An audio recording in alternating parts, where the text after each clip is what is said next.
Olá, aluno, seja bem-vindo à nossa quarta aula da disciplina de métodos quantitativos. Eu sou o professor Marcelo Silva de Jesus e na aula de hoje nós trataremos da estatística inferencial, parte 2.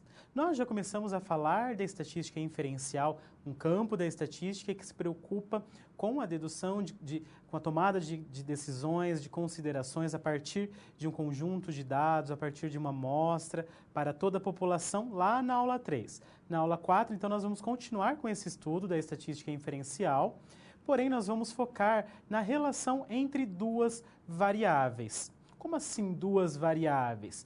Nós vamos tratar de grandezas que variam. Acompanhe comigo no quadro. Então, muitas das pesquisas e investigações que realizamos têm o objetivo de verificar a existência de relação entre duas variáveis. E alguns questionamentos se tornam importantes nessa relação. Então, entre eles, nós temos a relação entre duas variáveis, ela é forte ou ela é fraca? A relação, ela é direta ou inversa? E como que nós podemos medir a relação entre duas variáveis? Bom, então perceba que a relação entre duas variáveis será de fato o foco dessa nossa aula. Então vamos pensar num contexto empresarial para que você entenda um pouco melhor do que nós estamos falando. Então, quando eu penso em grandezas que variam as variáveis, eu posso pensar no lucro de uma empresa. O lucro é uma grandeza que varia às vezes dependendo do tempo, às vezes dependendo da produção, às vezes dependendo do custo, que também são variáveis. Então, nós vamos lidar exatamente com essas grandezas que variam. E eu posso pensar no lucro relacionando com a produção. Será que essas duas variáveis, elas estão relacionadas? E se essa relação existir, essa relação ela é forte? Essa relação ela é positiva? Será que quanto maior a produção, maior o lucro da empresa? Então esse será o assunto dessa nossa aula. E eu trago agora para vocês os conhecimentos prévios, aqueles conhecimentos importantes para que haja uma aprendizagem significativa. Acompanhe comigo. Então, entre os conhecimentos prévios, nós temos os conhecimentos conceituais.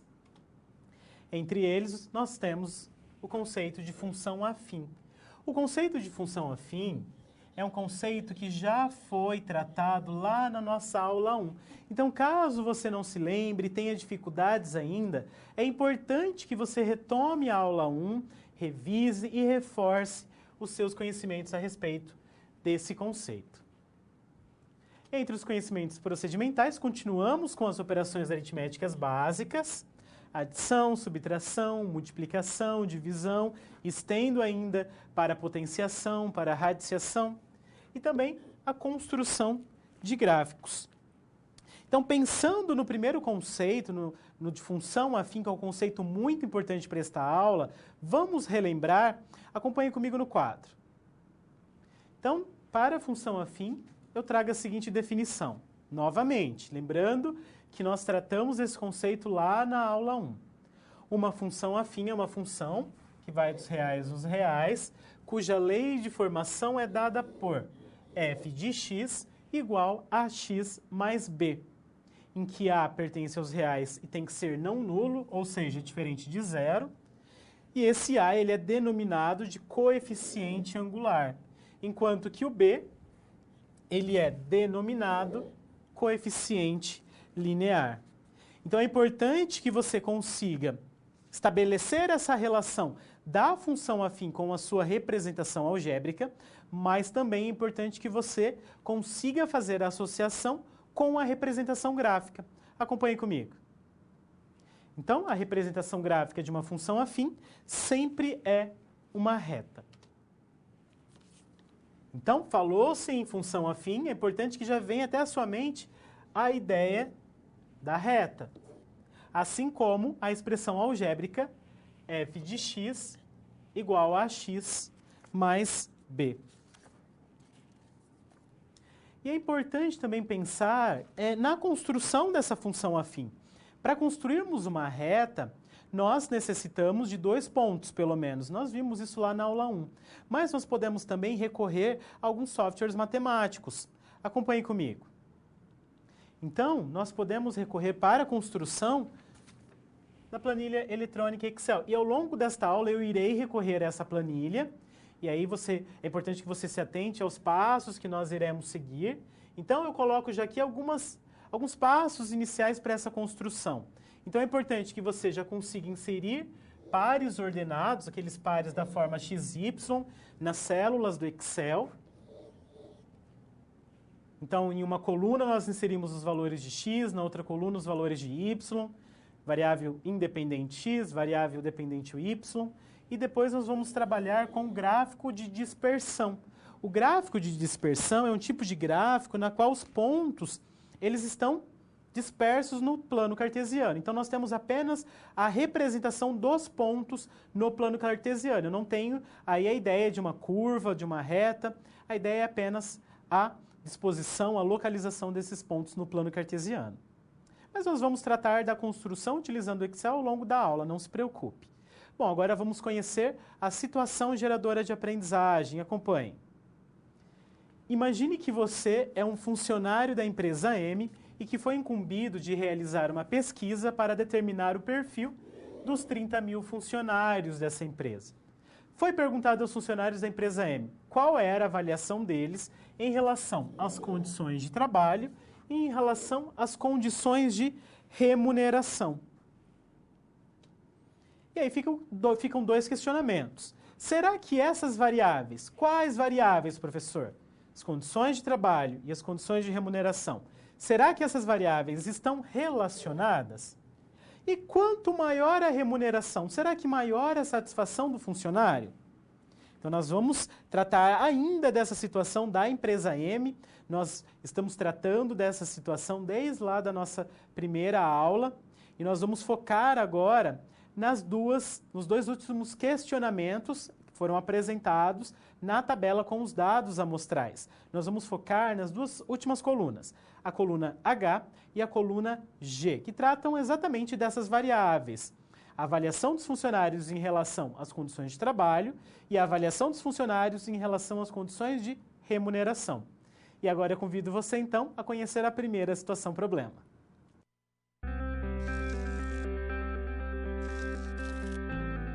Olá, tudo bem? Espero que esteja gostando dessa aula. Como você pôde perceber, é muito importante estudar o conteúdo da pré-aula no ambiente virtual, antes de conhecer e resolver as situações-problema. Vamos lá? As etapas para compreender e resolver as SPs são simples e facilitam os seus estudos. Primeiro, é necessário conhecer e interpretar os detalhes da situação-problema, entender onde se passa a situação, quais agentes estão envolvidos e quais recursos estão disponíveis. Depois, é a hora de problematizar a situação apresentada, que são baseadas na realidade de mercado. E isso significa que seu desafio foi elaborado com base nas informações de empresas, experiência dos professores e acontecimentos do cotidiano da sua área. E por último, você vai solucionar as problemáticas. Para isso, você deve utilizar dos conceitos e das teorias vistas nas pré-aulas. Ficou claro? Então o desafio está com você. É hora da SP1. Caso surja um ponto de interrogação, você pode sempre acessar o fórum e enviar suas dúvidas, ok? Bons estudos e até mais!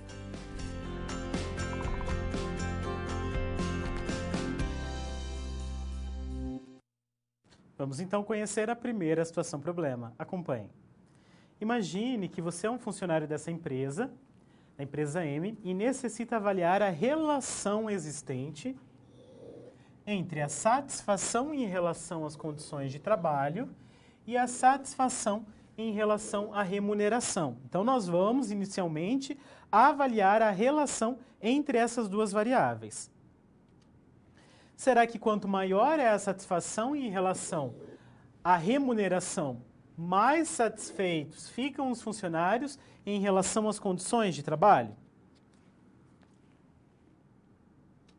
Para tanto, considere a seguinte amostra de funcionários da empresa M.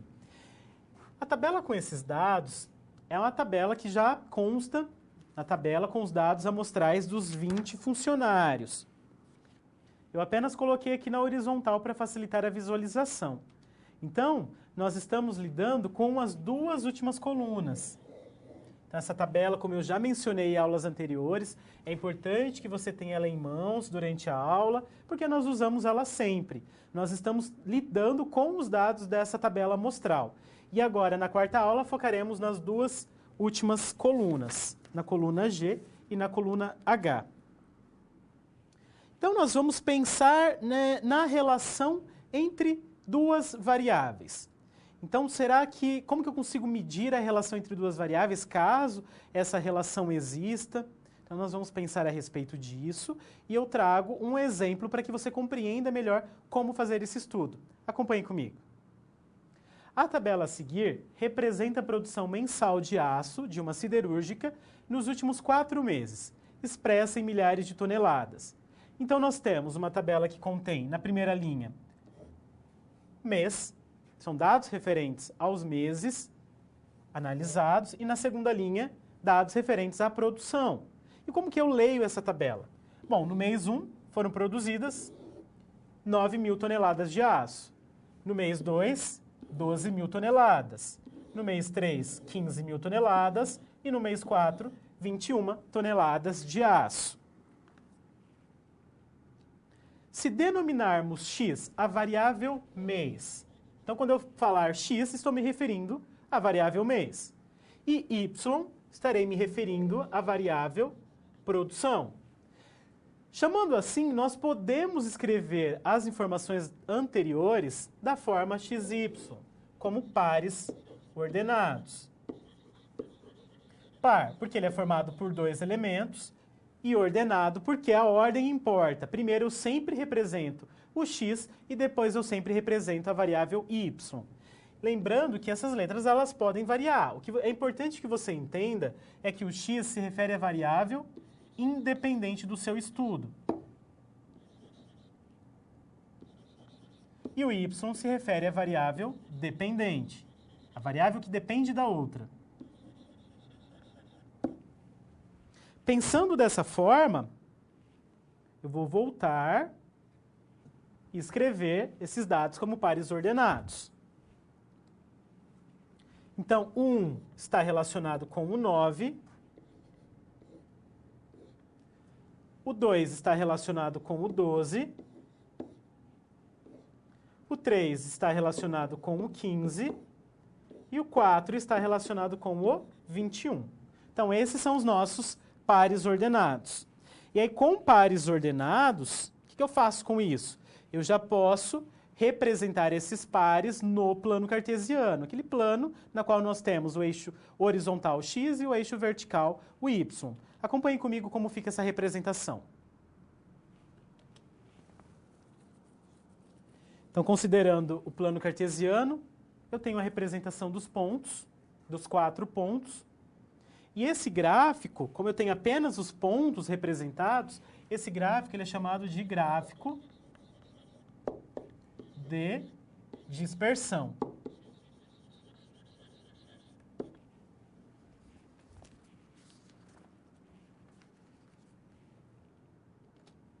Agora, uma vez aceita a hipótese de relação de dependência entre duas variáveis, surgem duas perguntas básicas. Então, perceba que eu já estou assumindo relação de dependência entre duas variáveis. É a relação como?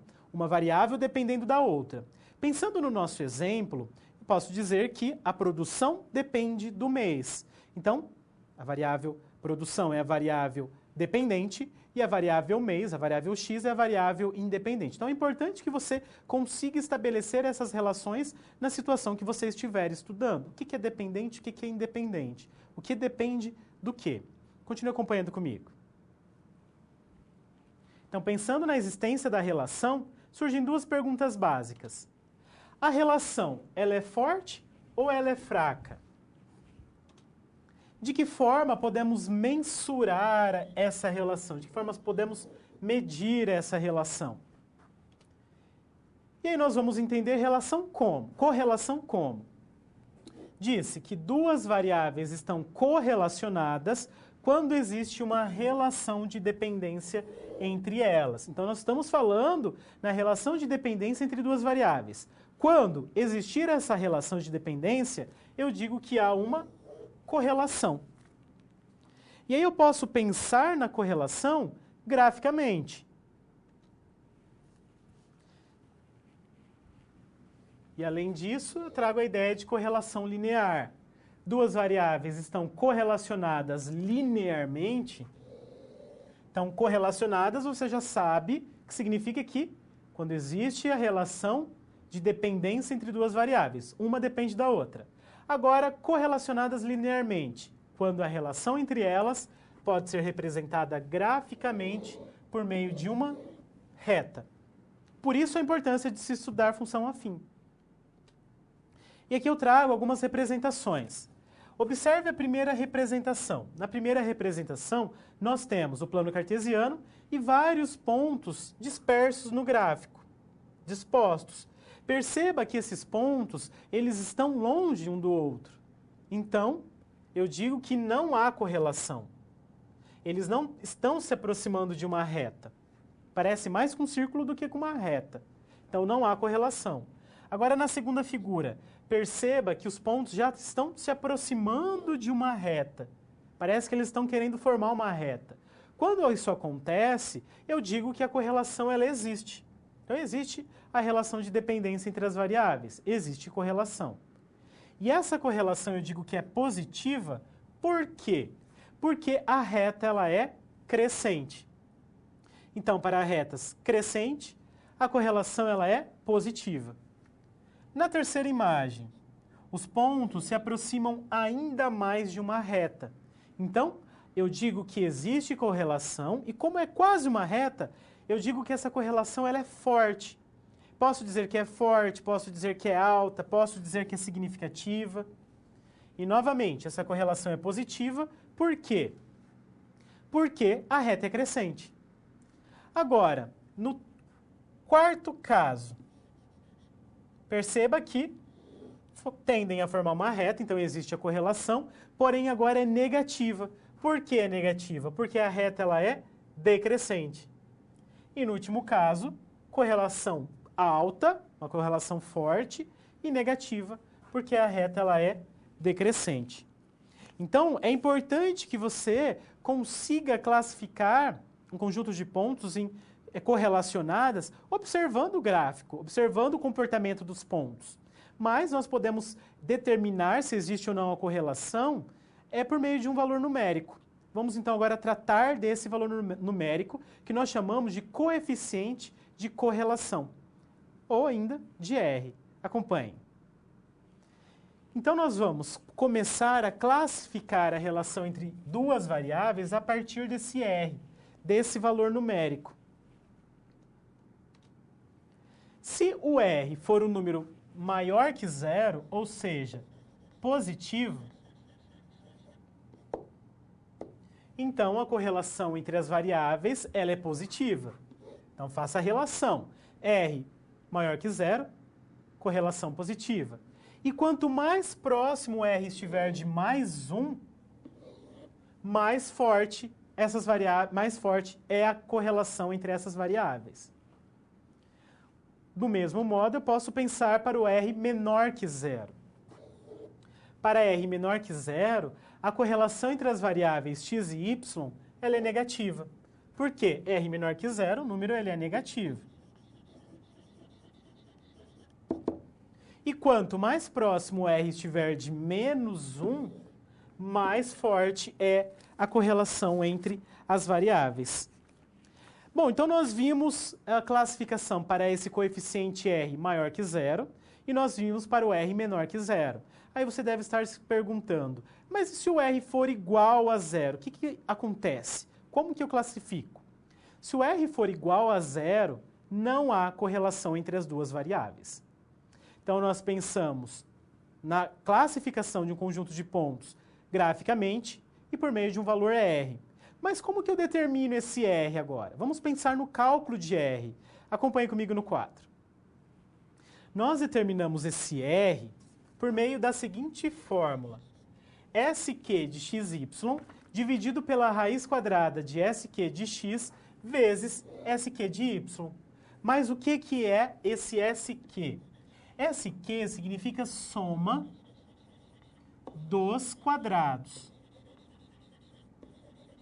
quadrados de quem? Bom, nós vamos levar em consideração o x e o y ao mesmo tempo, só o x e só o y.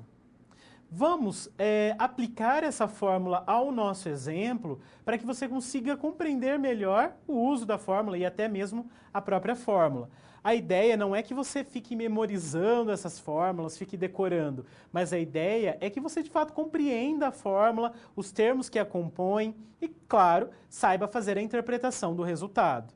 Vamos então ao nosso exemplo e preste atenção nos passos. Eu dividi em passos para que você possa depois estudar com calma cada um dos passos, entender o que eu faço de uma linha para outra, de um processo para o outro. Vamos lá? Acompanhe comigo. Então, vamos considerar o nosso exemplo com o mês e a produção. E pensando então nesse exemplo, vamos à determinação do SQ de x primeiro. Como que eu determino o SQ de x? Bom, vamos lá. Primeiro passo, você vai considerar todos os valores do x, então a nossa primeira linha. Então eu vou considerar o 1, 2, o 3 e o 4. O que eu faço? Eu preciso primeiramente somar os quadrados desses valores. Ou seja, eu faço 1 ao quadrado mais 2 ao quadrado mais 3 ao quadrado mais 4 ao quadrado. Depois, eu vou subtrair o quê? O quadrado da soma dividido pelo número de dados. Como assim? Agora, eu vou primeiro somar os dados, por isso eu faço primeiro 1 mais 2 mais 3 mais 4, para depois elevar ao quadrado, para depois dividir por 4. O que é esse 4? É um número de dados. Nós temos 4 dados, 4 meses. Agora, as operações básicas. 1 ao quadrado é 1, 2 ao quadrado, 4, 3 ao quadrado, 9, 4 ao quadrado, 16. A soma entre parênteses.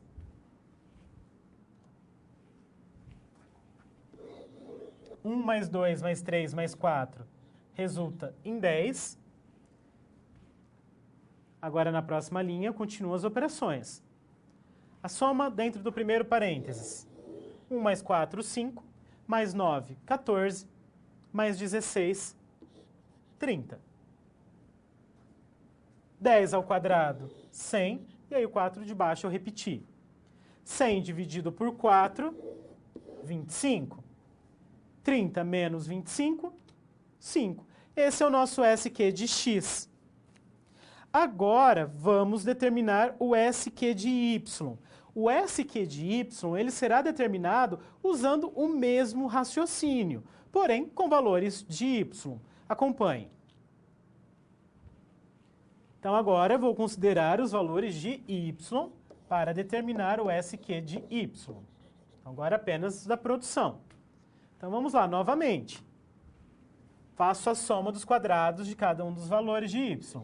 9 ao quadrado, mais 12 ao quadrado, mais 15 ao quadrado, mais 21 ao quadrado. Depois, eu somo os valores de y.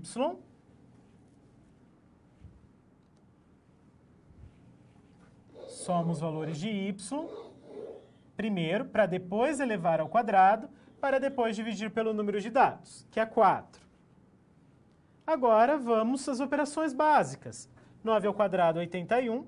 12 ao quadrado, 144. 15 ao quadrado, 225. 21 ao quadrado, 441. 9 mais 12 mais 15 mais 21, 57. Próximo passo. Somo o que está dentro do primeiro parênteses. 81 mais 144 mais 225 mais 441, 891. 57 ao quadrado, 3.249. 3.249 dividido por 4, 812,25. 891 menos 812,25, 78,75. Esse é o nosso SQ de y. Agora, nós precisamos determinar o SQ de xy. O SQ de xy é um pouco diferente. O SQ de x e o SQ de y, você determina com o mesmo procedimento, o mesmo processo matemático. Agora, o SQ de x e y é um pouquinho diferente, e aí eu dividi em passos para que você entenda também. Lembrando que depois você pode assistir a aula com calma, revisar cada um desses passos, fazer novamente para reforçar. Acompanhe comigo o cálculo do SQ de x e y. Bom, como que eu faço para determinar o SQ de x e y? Primeira coisa, eu vou multiplicar o x pelo seu respectivo y. Então, 1 vezes 9, mais 2 vezes 12, mais 3 vezes 15, mais 4 vezes 21. 1 vezes 9 dá 9, 2 vezes 12, 24, 3 vezes 15, 45, e 4 vezes 21, 84. Somando esses valores, 162. Essa é a primeira parte. Vamos para a segunda agora. A segunda parte, o que você vai fazer? Nós temos que somar agora primeiro os valores de x, por isso que eu coloquei aqui no primeiro parênteses, 1 mais 2 mais 3 mais 4. Depois eu vou somar os valores de y, 9 mais 12 mais 15 mais 21, multiplico o resultado da soma e divido pela quantidade de dados, 4.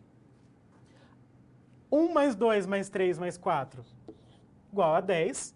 9 mais 12 mais 15 mais 21, 57. 10 vezes 57, 570. Dividido por 4, 142,5. Então, fez a primeira parte. Fez a segunda? O que eu faço agora? Faço um resultado menos o outro. 162 menos 142,5. Chegamos em 19,5, que é o nosso SQ de XY. Então, tendo o SQ de x, tendo o SQ de y e tendo o SQ de XY, nós substituímos na fórmula e encontramos o valor de R. Acompanhe. Então, essa é a fórmula. Vamos à substituição. No lugar de SQ de XY, eu coloco 19,5. No lugar de SQ de x, 5. No lugar de SQ de y, 78,75. E aí vamos aos cálculos básicos. 5 vezes 78,75, 393,75. A raiz quadrada desse valor, 19,84.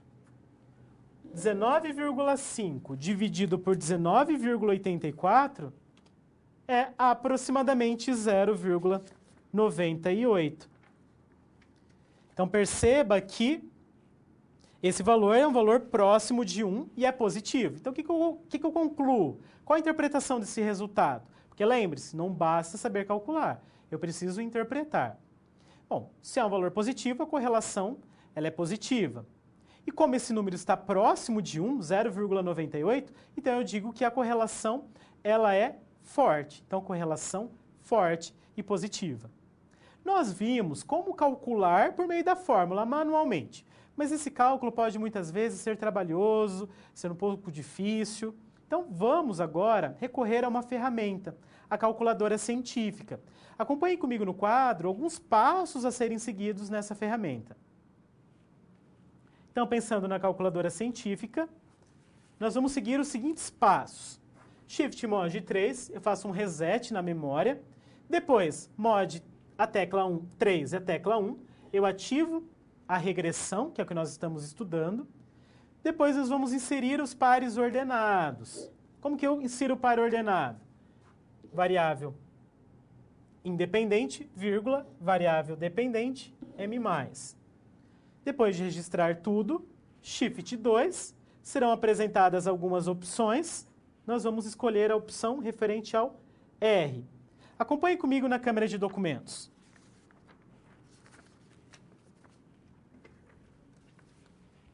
Então, essa calculadora que eu estou considerando é a Cássio.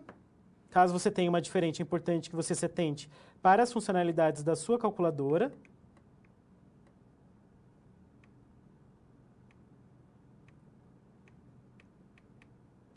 Então, começamos com Shift Mod 3 para limpar os dados da memória. Reset.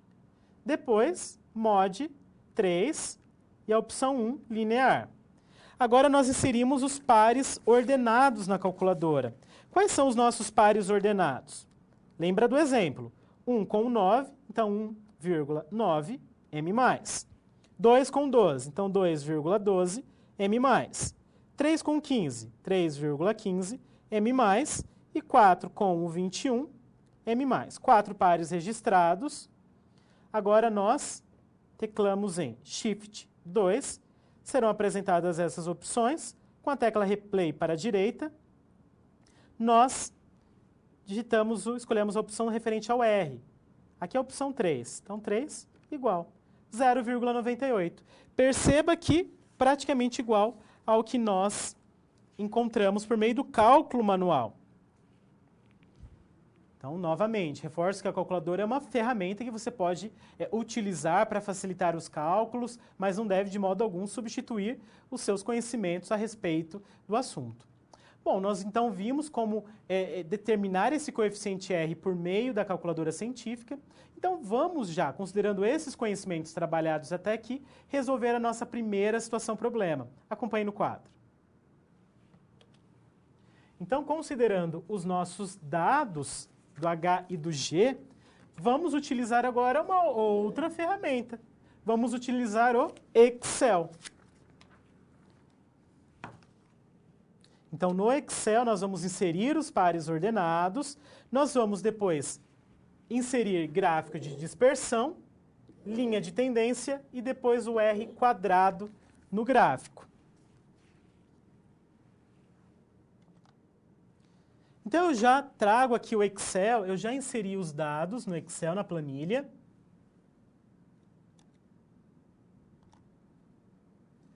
Então, eu vou, depois de inserir os dados, eu vou selecioná-los. Na barra de ferramentas, eu clico em inserir. Escolho a opção gráfico de dispersão. É um gráfico que tem o desenho de um plano cartesiano com vários pontos dispersos. Então, quando eu coloco o mouse, até aparece o nome, gráfico de dispersão. Então, eu vou escolher a primeira opção. Automaticamente, o gráfico será apresentado. Eu clico em qualquer um dos pontos com o botão direito do mouse. Será apresentada uma janela. Nessa janela, eu vou escolher a penúltima opção, adicionar linha de tendência. Quando eu clicar, automaticamente será construída uma reta. Essa reta, nós dizemos que é a reta de melhor ajuste a esses pontos. Mas o que interessa é o que está do lado direito do Excel. Aqui do lado direito será apresentada essa janela também. Eu vou escolher a última opção, exibir valor de R quadrado no gráfico. Quando eu ticar, automaticamente o valor será apresentado próximo do gráfico. Aqui nós temos o R ao quadrado. O R ao quadrado está sendo 0,4995, mas é o R ao quadrado.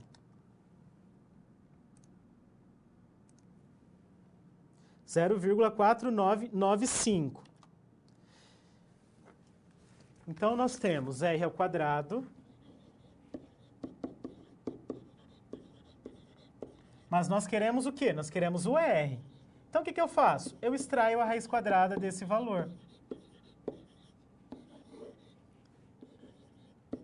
A raiz quadrada de 0,4995 é 0,707.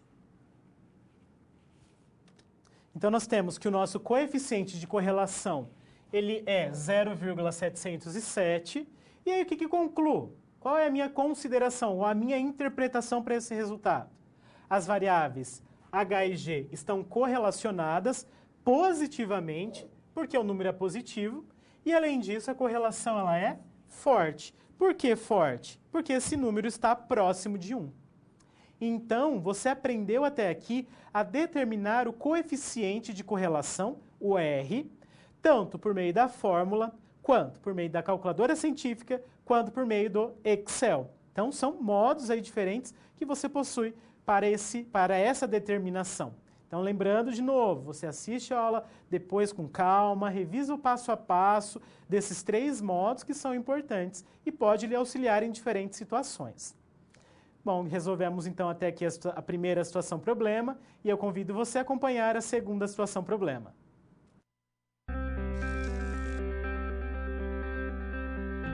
Opa, e aí? Como você se saiu com a primeira SP? Com as dicas que a gente viu, nem ficou difícil, não é mesmo? Você percebeu o caminho traçado para obter uma solução satisfatória? Primeiro, você estuda os conceitos teóricos. Em seguida, você conhece e avalia a situação. E só então você tem conhecimento suficiente para se empenhar em resolver a situação-problema. Entendeu por que é importante fazer uso de todos os recursos do material didático antes de iniciar as SPs? No ambiente virtual, você encontra textos, web-aulas e vídeos para enriquecer os seus estudos. Vamos para mais um desafio? Boa sorte na SP2 e até mais!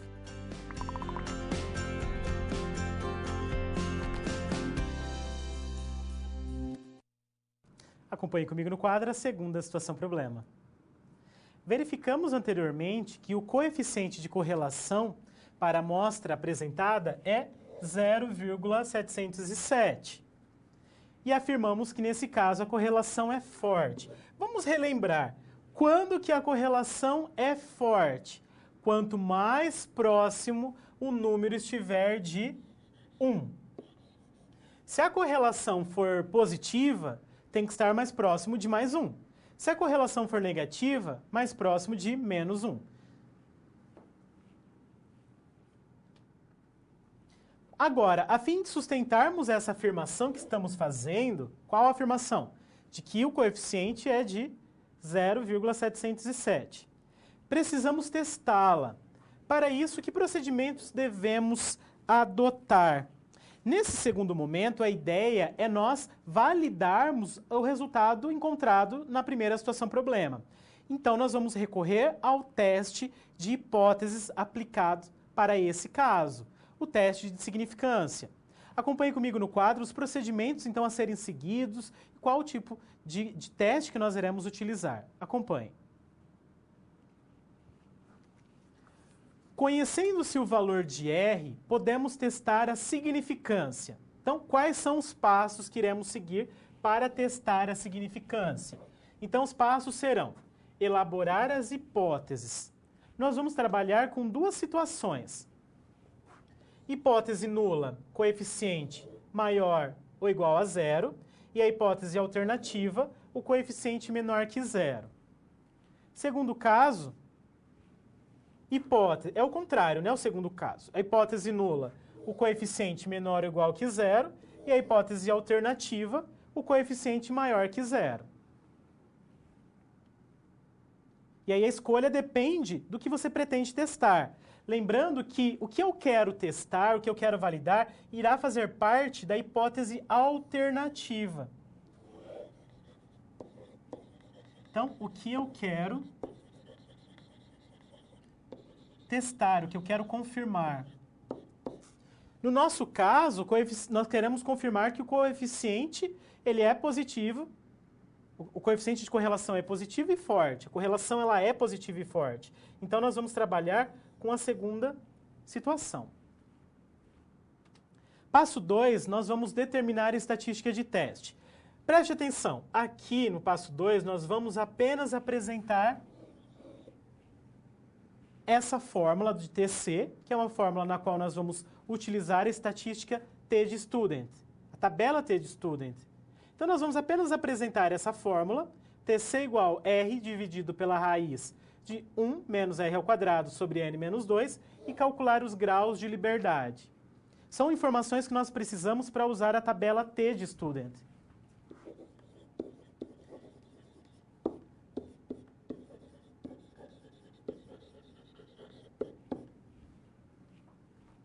Passo 3, nós vamos fixar o nível de significância.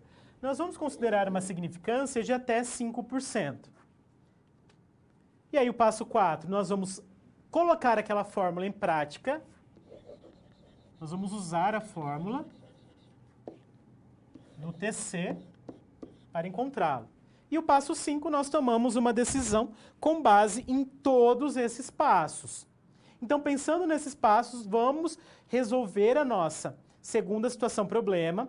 E aí é importante que você, então, preste atenção nesses passos, no que acontece em cada um deles, para que possa, então, entender não somente a aplicação, mas também a questão teórica a respeito deste teste de significância. Acompanhe comigo no quadro.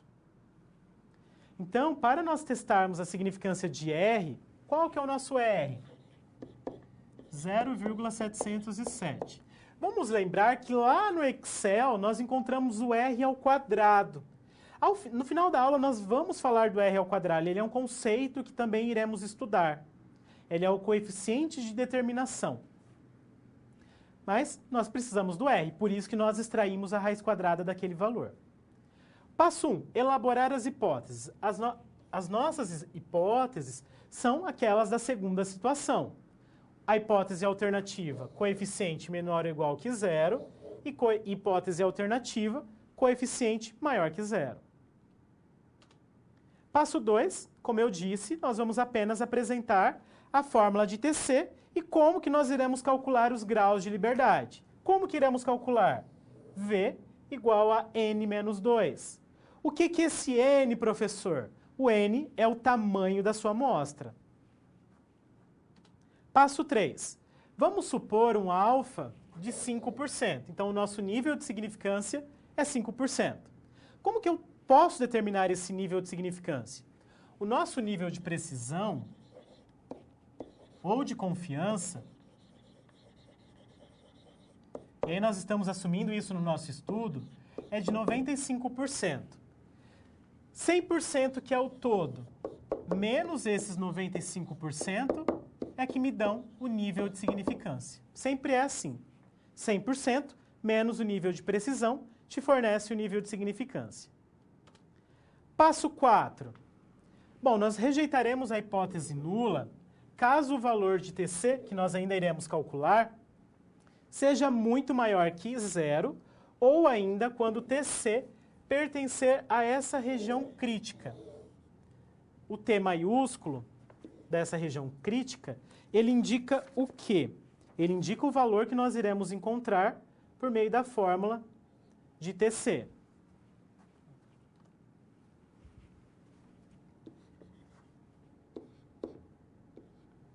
E o T minúsculo se refere ao valor obtido na tabela T de Student, que nós iremos ainda localizar. Observando a tabela na linha V igual a 18, veja que aqui eu já trago os nossos graus de liberdade. Por quê? 20 é o tamanho da amostra, menos 2, a nossa fórmula dos graus de liberdade, 20 menos 2, 18. Nós estamos trabalhando com um nível de significância de alfa igual a 5%. Então, acompanhe comigo agora na câmera de documentos. São dois valores importantes. Os graus de liberdade, tamanho da amostra menos 2, 18. Então, eu vou lá na linha 18.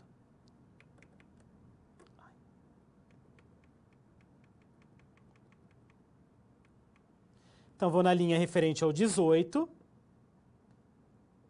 E eu preciso cruzar essa linha com o nível de significância, na coluna. A última coluna que é referente aos 5%.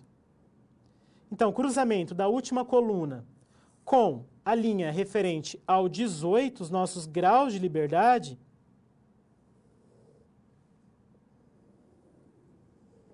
me fornecem qual valor? 1,734. Então, essa é a tabela de distribuição T de Student. Faz parte do seu material de estudo, do livro da disciplina. Continue acompanhando no quadro. Então, nós temos que o T é 1,734. E aí eu substituo na região crítica, como eu mencionei anteriormente. Aquele T minúsculo é esse valor da tabela.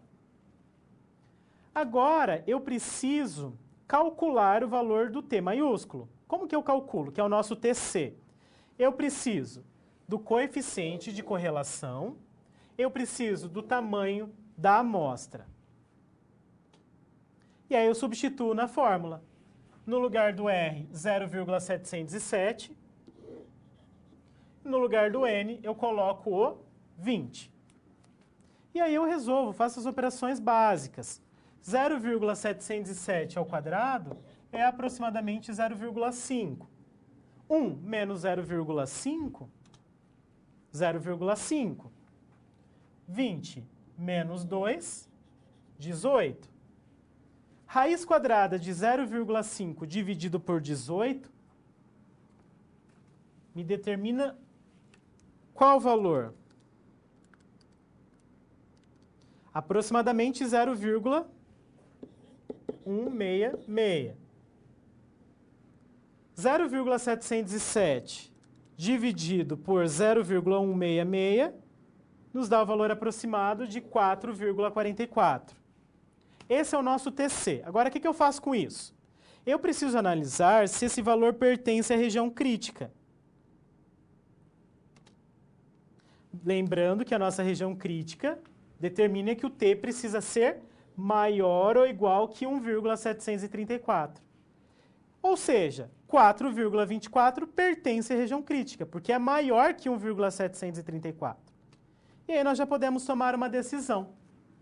Como o TC pertence à região crítica, decidimos rejeitar a hipótese nula. Ou seja, há indícios suficientes que nos permitem considerar a correlação entre G e H positivamente significante. Então, pensando assim no teste de significância, nesse teste de hipótese aplicado para verificarmos a significância do nosso coeficiente de correlação, é que nós percebemos que está certo, nosso coeficiente de correlação ele é válido. E assim nós resolvemos a segunda situação problema, e eu convido você agora à terceira situação problema.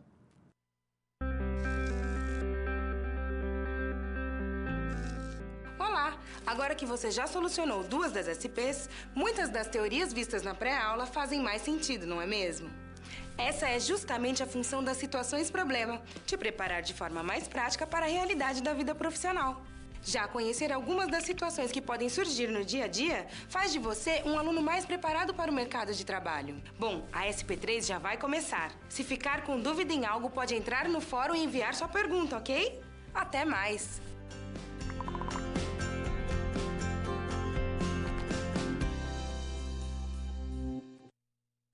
Acompanhe comigo no quadro a terceira situação problema. Imagine que você seja um funcionário da empresa M e que foi incumbido de descrever o perfil dos funcionários.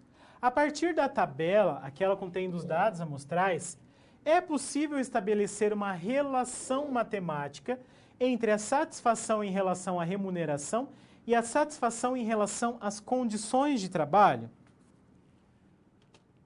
Um funcionário que avalie sua satisfação em relação à remuneração com pontuação 9. Avaliará com qual pontuação a satisfação em relação às condições de trabalho? Então, nós vamos levar em consideração a tabela com os dados amostrais, lembrando que estamos lidando com as duas últimas colunas. A coluna G é referente às respostas dadas pelos funcionários para a pergunta de 0 insatisfeito a 10 muito satisfeito, qual é a sua satisfação em relação às condições de trabalho? E a coluna H se refere às respostas dadas para a pergunta. De 0 insatisfeito a 10 muito satisfeito, qual é a sua satisfação em relação à sua remuneração? Então, nesse terceiro momento, nós vamos, de algum modo, criar um modelo matemático que descreva a relação existente. Nós já mostramos que existe a relação, né, que é determinada pelo coeficiente 0,707. Então, existe a correlação, nós já testamos. Agora, vamos criar um modelo matemático que estabeleça essa relação. Acompanhe comigo no quadro. Esse é um caso, na figura, em que nós temos o gráfico de dispersão e uma reta. A linha representada na figura é a reta de melhor ajuste. Ela é denominada reta de regressão. O papel desempenhado por essa reta é o de representar geometricamente a associação entre as variáveis x e y. Uma linha reta é descrita matematicamente por uma equação do tipo y igual a x mais b. E isso te faz lembrar do quê? É importante que você se lembre da função afim. Por isso que eu disse no começo da aula que a função afim é um conceito importante. Em que o a e o b são números desconhecidos a serem determinados. A, coeficiente angular, e b, o linear. Como que eu determino esses coeficientes? Bom, existem diferentes fórmulas, diferentes modos de determinarmos. Uma delas é considerando o R e o desvio padrão, que nós já estudamos o desvio padrão lá na aula 2. Então, se você optar por esse meio, como que eu encontro A? O R, coeficiente de correlação, que multiplica o resultado da divisão do desvio padrão de Y dividido pelo desvio padrão de X. Tendo A, eu encontro B. Como? Média dos dados de Y menos a média dos dados de X vezes o A encontrado anteriormente. Esse é um modo, mas existe outro. O outro modo leva em consideração o SQ de XY e o SQ de X, que nós estudamos na primeira situação problema desta aula. Então, como que eu acho A? SQ de XY dividido pelo SQ de X. Tendo o A, vamos em busca do B, do mesmo modo que vimos anteriormente. A média dos dados de Y menos a média dos dados de X vezes o A encontrado anteriormente. Então, essas são possibilidades para a determinação do modelo matemático. Mas vamos pensar em um modo mais prático utilizando a calculadora científica e utilizando a planilha eletrônica, o Excel. E assim vamos resolver a nossa situação problema. Então, lembre-se, existem as fórmulas que você pode utilizar, mas vamos agilizar um pouco o processo e determinarmos por meio da calculadora científica e por meio do Excel. Acompanhe comigo no quadro. Então, para a resolução da situação problema 3, nós temos que lembrar que quais são as variáveis relacionadas? Variável G, satisfação em relação às condições de trabalho, e a variável H, satisfação em relação à remuneração. Temos que o R, o coeficiente de correlação, é 0,707. Com um nível de significância de 95%, foi o que nós fizemos na situação problema 2, foi atestada a significância dessa correlação. Logo, faz sentido determinarmos a equação da reta de regressão desse modelo matemático. Então, utilizando a calculadora científica. Utilizando a calculadora científica, nós vamos seguir alguns passos que eu já apresento aqui no quadro. E eu gostaria de lembrar que na calculadora científica, o B e o A eles estão trocados. Então, nós lidamos geralmente com a equação da reta ou a função afim do modo y igual a x mais b. Só que o nosso A é o B dado pela calculadora. E o B é o A dado pela calculadora. Então, é importante se atentar para esse detalhe. Acompanhe na câmera de documentos.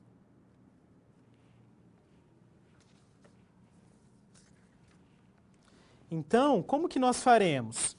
Nós vou começar limpando a memória. Então, Shift Mod 3, faço reset. Mod 3 e a opção 1.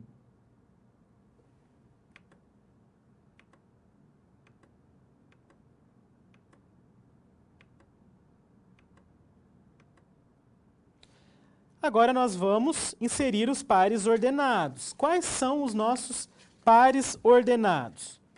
Lembre-se da tabela com os dados de H e G. 7 está relacionado com 8, então 7,8 M+. 4 com 5, 4,5 M+. Eu vou fazer isso, esse processo, com os 20 pares ordenados. Então, eu já deixei aqui uma calculadora com esses pares ordenados registrados na memória. Feito o registro na memória dos 20 pares ordenados, Shift 2, serão apresentadas essas opções, replay para a direita, até aparecerem as opções A, B e R. Eu vou escolher a opção A. Digito 1, igual o nosso A menos 0,928. Lembrando que na no modelo a gente troca. Esse é o nosso coeficiente linear. Ele fica sozinho. E o coeficiente angular? Shift 2, replay para a direita e escolha a opção 2. Igual 1,2385 aproximadamente. Esse é o nosso coeficiente angular. Acompanhe comigo no quadro. Determinando, então, o A e o B, nós temos, por meio da calculadora, que o modelo é y igual 1,2385x menos 0,928. Esse é o nosso modelo, é a nossa reta de regressão. Nós podemos ainda utilizar o Excel. Vejamos. Os mesmos dados. Utilizando agora o Excel, nós vamos escolher, depois de inserir a linha de tendência, vamos exibir a equação no gráfico agora. Então, vamos lá. Então, eu já tenho aqui aquilo que eu construí anteriormente com você. Então, vou apagar. Lembre-se, insira os pares ordenados. Depois, seleciona. Escolhe a opção Inserir, Gráfico de Dispersão, a primeira opção aqui, os pontos dispersos. Clico com o botão direito do mouse em qualquer um dos pontos. Escolha a penúltima opção, Adicionar linha de tendência. A reta de melhor ajuste é apresentada. Essa é a nossa reta de regressão. E aí, na parte direita aqui do Excel, nessa nova janela, eu vou escolher a penúltima opção, exibir equação no gráfico. Automaticamente, a equação será apresentada. Perceba que a equação obtida pelo Excel é praticamente a mesma encontrada por meio da calculadora científica. Y igual a 1,2385x menos 0,928. Então, novamente, inserir o gráfico de dispersão, clique em qualquer um dos pontos, adicionar linha de tendência, exibir equação no gráfico. A equação será apresentada.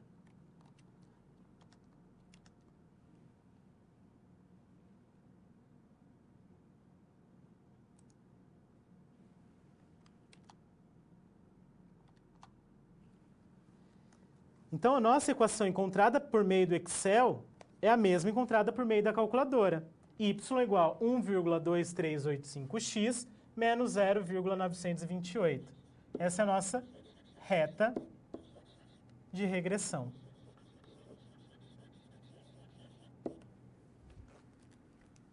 Um dos questionamentos feitos foi com relação ao h sendo igual a 9. Para determinarmos o valor encontrado,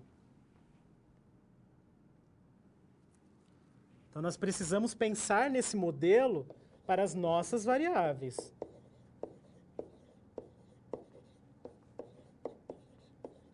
As nossas variáveis não são x e y, são g e h. O nosso y, nesse nosso estudo, é o g. E o x, o h. Então, se um funcionário avaliar, então, o h, né, a pergunta referente ao h, com nota 9, qual será a sua avaliação para g? Então, nós substituímos o h por 9 e resolvemos. Resolvendo, então, para h igual a 9, obteremos g igual a 11,1465 menos 0,928, que é igual a 10,2185. Ou ainda, aproximadamente,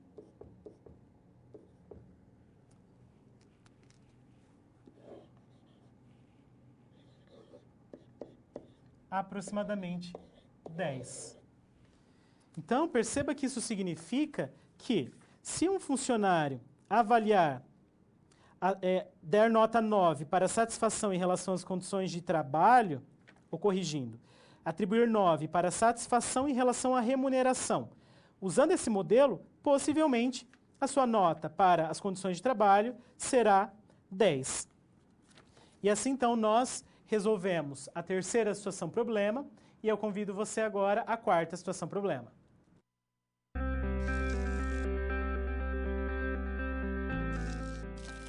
O trabalho de um bom profissional é a soma de conhecimento e experiência.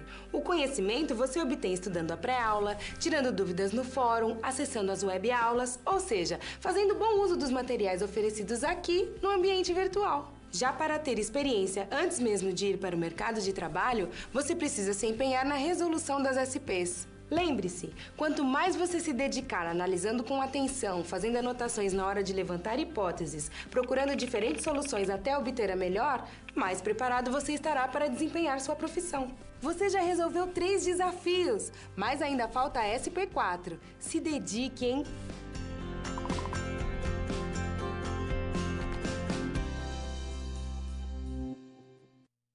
Acompanhe comigo no quadro a quarta situação problema. É possível estabelecer um intervalo de confiança para a estimativa G igual a 10 obtida a partir de H igual a 9, que foi o que nós fizemos anteriormente? Tem como eu criar um intervalo de confiança para garantir isso, essa estimativa? Bom, quanto da variação de G é explicado pela variação de H? E quanto é devido ao acaso e às características próprias de cada funcionário? Se você estiver se questionando sobre o R ao quadrado do Excel, é nessa questão que nós iremos usar aquele R ao quadrado. É o nosso coeficiente de determinação. Vamos começar então pelo intervalo de confiança. O coeficiente de determinação ou de explicação é uma medida que tem por finalidade mensurar em termos percentuais o quanto da variação de uma variável y é devido à variação de x, supondo que essas variáveis sejam correlacionadas. Existe uma relação estreita entre o coeficiente de correlação R e o coeficiente de determinação. Essa relação é expressa por coeficiente de determinação é igual ao R ao quadrado. Então, aquele R ao quadrado que o Excel apresenta é coeficiente de determinação. Ele serve para quê? Ele serve para indicar o quanto de uma variável está relacionada com a outra variável. É como se estivesse pensando, o quanto da variação de uma está relacionada com a variação da outra variável. Isso eu determino por meio desse R ao quadrado. Continue acompanhando comigo no quadro um exemplo. Duas variáveis estão negativamente correlacionadas, de modo que o R igual a menos 0,9. Quanto da variação de y pode ser explicada por sua correlação e variação de x? Então, eu já tenho o R. Eu preciso do R ao quadrado para responder essa pergunta. Então, o que eu faço? Eu elevo esse valor ao quadrado.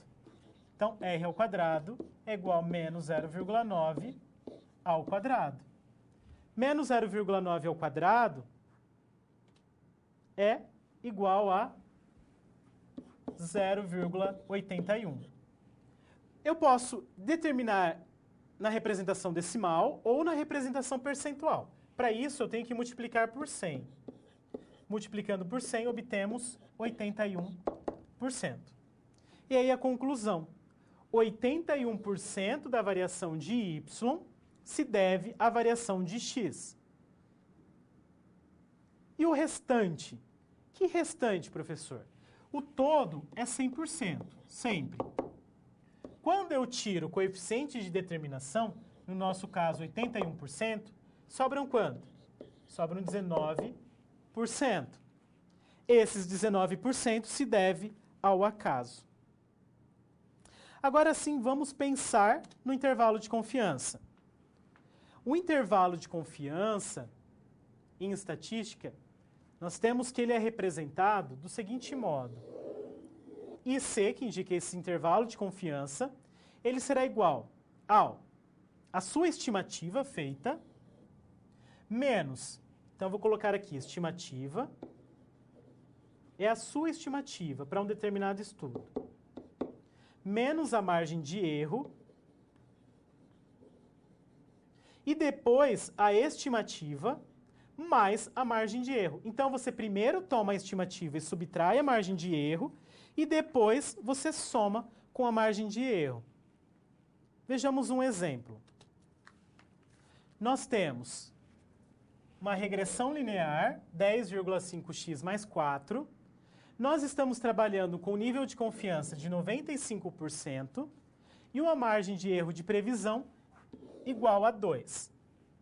Determine o intervalo de confiança para o valor y correspondente a x igual a 15. Então, o que eu circulei são informações importantes. Eu tenho que o x vale 15. Eu preciso fazer uma estimativa para esse x igual a 15 primeiro. Então, o que eu faço? Eu substituo esse x igual a 15 na reta de regressão, que também foi dada. Então, fica 10,5 vezes 15 mais 4. Apenas substituir. 10,5 vezes 15, 157,5. Mais 4, 161,5. Agora eu preciso trabalhar com a margem de erro. Aqui, a nossa margem de erro é de 2, para mais e para menos. É igual em pesquisas de intenção de voto. Sempre tem lá a estimativa e eles sempre trazem a margem de erro. Então, para que a gente construa esse intervalo de confiança mesmo. No nosso caso, a margem de erro é de 2. Então, para mais e para menos. Por isso que a gente tem que subtrair e somar para construir o intervalo de confiança. Acompanhe no quadro. Então, na estimativa, eu coloco o 161,5 no lugar do y. E na margem de erro, eu coloco o 2, que é a nossa margem de erro. Então, primeiro eu subtraio e depois eu somo. O resultado da subtração, 159,5, e o resultado da adição, 163,5. Esse é o nosso intervalo de confiança. Algumas vezes, alguns intervalos podem até trazer o nível de confiança, 95%. Pode perceber que pesquisas eleitorais de intenção de voto sempre tem a margem de erro, sempre tem esse nível de confiança também. Então, você já pode, de um certo modo, compreender como que isso funciona, como isso é representado, é interpretado. Então, pensando tanto no coeficiente de determinação quanto no intervalo de confiança, vamos agora resolver a nossa quarta situação-problema. Acompanhe. Nós temos que o coeficiente de correlação é de aproximadamente 0,707. Eu quero o coeficiente de determinação. O que eu faço? Elevo ao quadrado.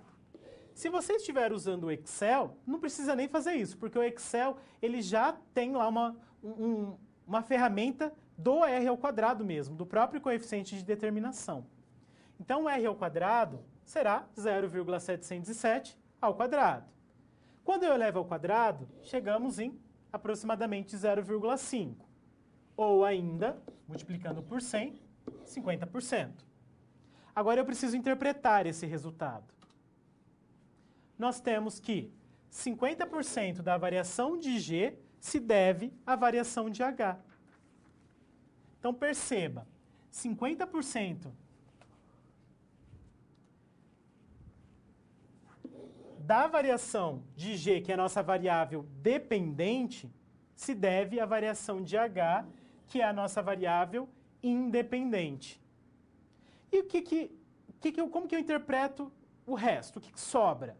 Bom, 100% menos 50%, 50%.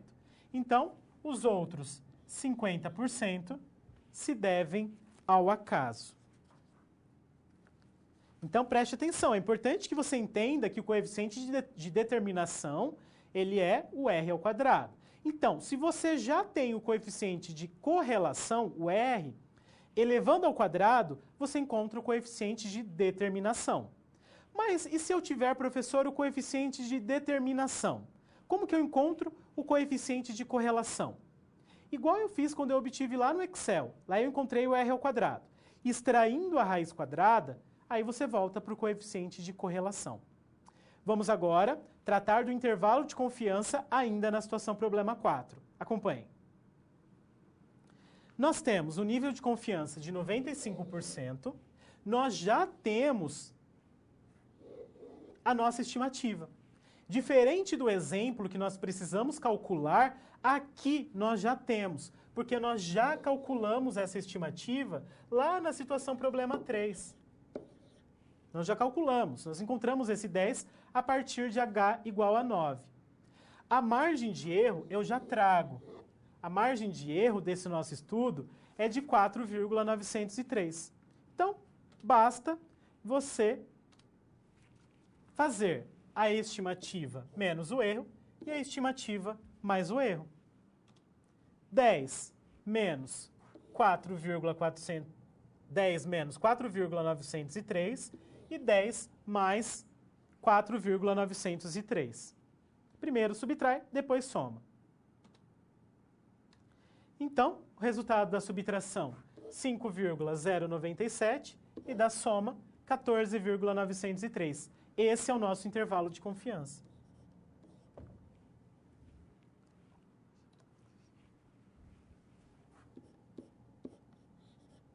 Eu posso ainda apresentar no intervalo de confiança, reforçando o nível de confiança do estudo. Nesse caso, 95%. Se então nós resolvemos a quarta situação problema, e eu convido você agora a uma nova situação.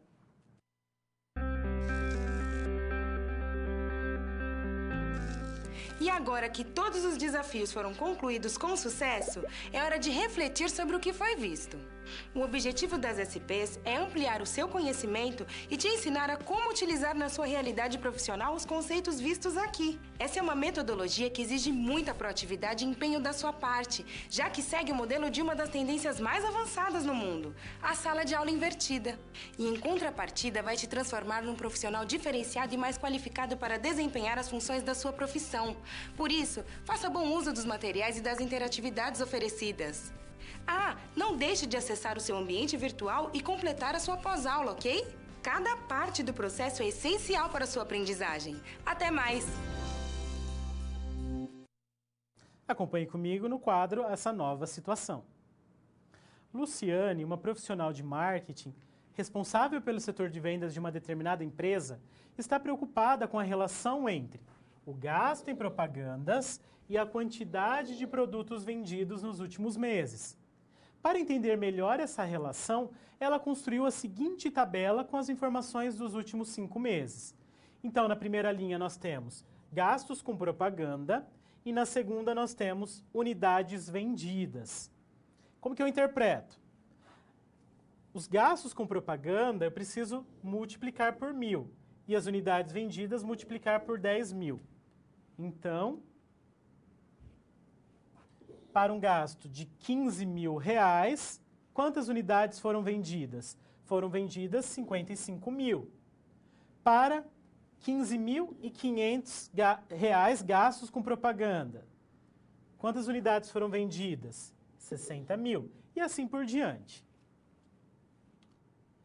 Quanto da variação da quantidade de unidades vendidas é explicado pela variação do gasto com propaganda e quanto é devido ao acaso? O que nós precisamos fazer? Nós precisamos, primeiramente, determinar o valor de R. E para determinarmos o valor de R, para depois elevarmos ao quadrado, encontrarmos o coeficiente de determinação, vamos utilizar a calculadora científica. Acompanhe comigo na câmera de documentos. Então, novamente, limpando os dados da memória, Shift, Mod 3, faço um reset, Mod, a opção 2, ou corrigindo, Shift, Mod 3, reset, Mod 3, a opção 1. Agora eu insiro os pares ordenados. Nós temos que o 15 está relacionado com o 5,5, então M+. Nós temos que o 15,5 está relacionado com o 6, M+. O 17 está relacionado com o 9, M+. O 18,5 está relacionado com o 11,3, então M+. E o 19 está relacionado com o 15,9, M+. Feito isso, Shift 2, com o botão Replay, aperto para a direita, até aparecerem essas opções. Vou escolher a opção 3, que é o R. Então, nosso R ele é 0,953760942. Esse é o nosso R. Vamos considerar o R como sendo aproximadamente 0,954. Então, eu já vou elevar ele ao quadrado. 0,954 ao quadrado, e eu aperto a tecla do x ao quadrado, igual. Então, nós temos 0,91 aproximadamente, vezes 100, 91%. Então, acompanhe comigo no quadro. Nós temos que 91% da variação da quantidade de unidades vendidas pode ser explicada pela variação dos gastos com propaganda. E o resto, os 9%, devem-se ao acaso. Então, assim, nós resolvemos essa nova situação. E agora eu vou deixar um momento para que você encaminhe as suas dúvidas, os seus questionamentos, e logo eu retorno.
Ou entre os questionamentos enviados, nós temos com relação a como saber se a correlação ela é forte ou fraca.